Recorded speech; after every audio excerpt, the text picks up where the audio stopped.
Good afternoon, everyone. My name is L.E.A.D, and welcome to another episode of The Lead. Again, the leaders, leaders, elders, and Democrats. Today, we're here with a special guest, and I'm going to allow her to introduce herself. But as you know, The Lead is comprised of people from the community, political, corporate, community, nonprofit, and just regular people like me and you.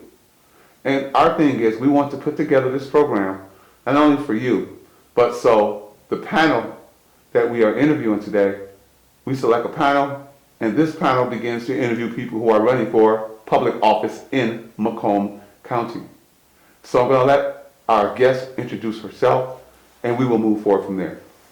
Hi, my name is Brenda Savoy. I've been in the community for about 15 years. Previously, I was living in Salt Lake City. I was in the military, and after my military career in the military, transitioned to the federal government.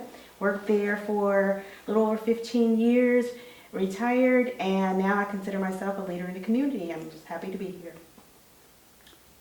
Okay, so as you can see, she has extensive background in the community as well as working in the corporate sector as well.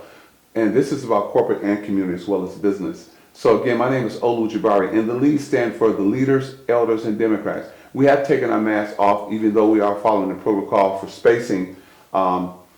The adequateness of bringing people in, again, is to talk about how we develop a panel of people.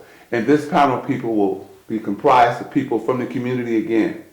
And what we will do is interview people who are running for Macomb County, any offices in Macomb County from a political perspective. So let's get started. We've had quite a few interviews over the last week or two, and we're continuously having them.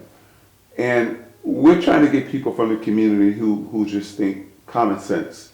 There's nothing, you don't have to step on a professional scale. You don't have to step on a scale where the words have to be 20 letters long. Just be yourself, and we want to use common sense stuff. And that's how we get good political figures. Because sometimes we have people who run for office, and we, as the lead, put together a panel, feel that it's our responsibility to get people who we believe who share our views, values, and vision. So as a community person, as a mother, as a person who's been all over the world, probably more than so than most of us, what do you believe from a community perspective? What would you look for in a person who's running for office in your area where you live? Well, as a parent, I've got 5 children. I've 3 of them whom are adults now. And I just really need someone that's going to be community driven in terms of education, family oriented, looking out to ensure that our family needs are met. That is, it seems so easy, so easily said, and so much common sense when we talk about political folks. But as you and I know, I ran for state representative in the 33rd District of Northern Macomb County. You were part of helping us in the 33rd District distribute literature and things like that, and you were all over helping from a community perspective. We have people who are running for office right now who see the community people as here, and they're putting themselves above. I always say you don't get there without the community people. I do beg to differ when folks say, well, I don't need to go over there because they won't vote for me anyway. You being who you are, my next question is kind of relative to keeping it community focused, but from a political perspective. If a politician or someone who's running for office came to you and said, hey, Brenda, I really would like your vote. Would you mind voting for me? What are you to say to him? What are your questions? I mean, most of the time you get that and politicians just move on. They don't spend a lot of time. They don't get involved in the community as much. Somebody says you only see them when they need to be voted back in office and or when they're trying to do something to push themselves, not the community. What would you say to a person, who's asking for your vote, who lives in your district? You've never seen them in your life until it was time to vote. So what do you say? What type of advice would you give a person like that? What would you expect for them to say to you, and how would you expect them to treat you as a person? That's a lot.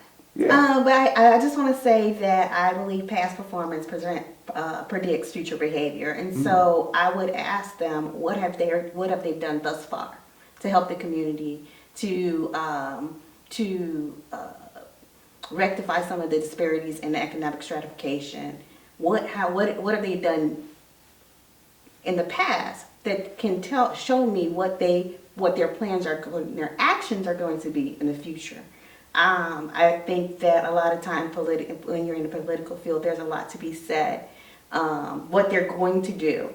However, when you look at past behavior, then that's more of a prediction in how they're actually going to carry out actions or what is actually going to be done.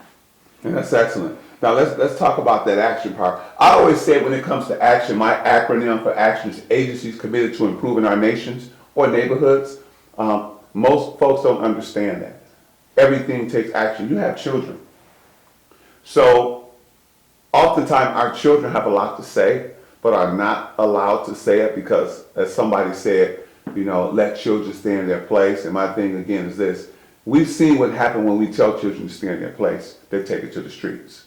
If you paid attention to Black Lives Matter and all these different types of programs and protests, again, I always say we're the political figures that we needed to be in front of these marches. Where are the people when the kids are really asking for their help? So from a mom perspective, having children who seem to be very bright, I seem to know them because they're pretty good kids. What if your child, asks you a question about getting involved in politics and or being more involved in the community, as you are, would you allow that? Would you allow your children to be part of something like the L.E.A.D or something like community things that are going on in your community where they can get more involved and understand this process of what it takes to be a politician? Absolutely. Actually, one of the main reasons I got into politics is because of my children. They asked me to be part of it, or they asked to be part of the Biden-Harris campaign. They were very interested. I have two younger girls. They were very interested in the campaign, and that's actually where we met. I was helping out another individual on her campaign, and went out and we started volunteering, and they were right by my side for each step. I do believe that children have to be part of the solution. They are our future, and so absolutely we need to involve them in the conversations. Especially now with all of the social media, you can't hide that from our children. You can't put them in a box anymore, and so they have to understand what those things are that are out there, what they need to do. Again, past performance predicts future behavior. If you don't expose your children at an early age to positive things, then they're going to be exposed to other things. And we want to ensure that we're exposing them to the positive things as they're growing up, so that those future actions are going to be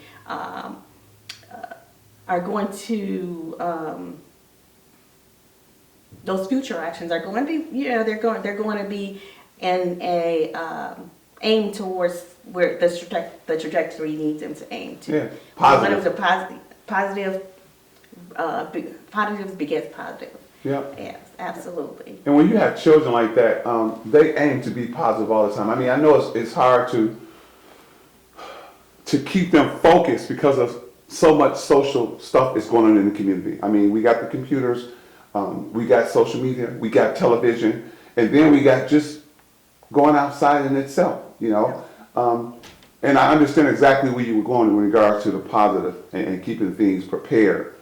As a parent, as a community person, as a leader, as a person who has worked on the campaign yourself, and you, as a matter of fact, you helped with our campaign when I ran for state representative, and I thought it was a very successful campaign, running the first time and having over 50 volunteers. And not only that, being able to learn. I learned so much from you guys and watching other campaigns. As a person that may be pulled to be part of this panel, to be one of the interviewees, and then be interviewing other people who are running for political office, what question would you ask, or do you have a question that you'd like to ask a person who is running for office in your district? What question would you ask them if you had a chance to interview them? Just one. I would go back to the original question. What have you done to help the community? What have you done to, well, to mitigate the void between those haves and have-nots.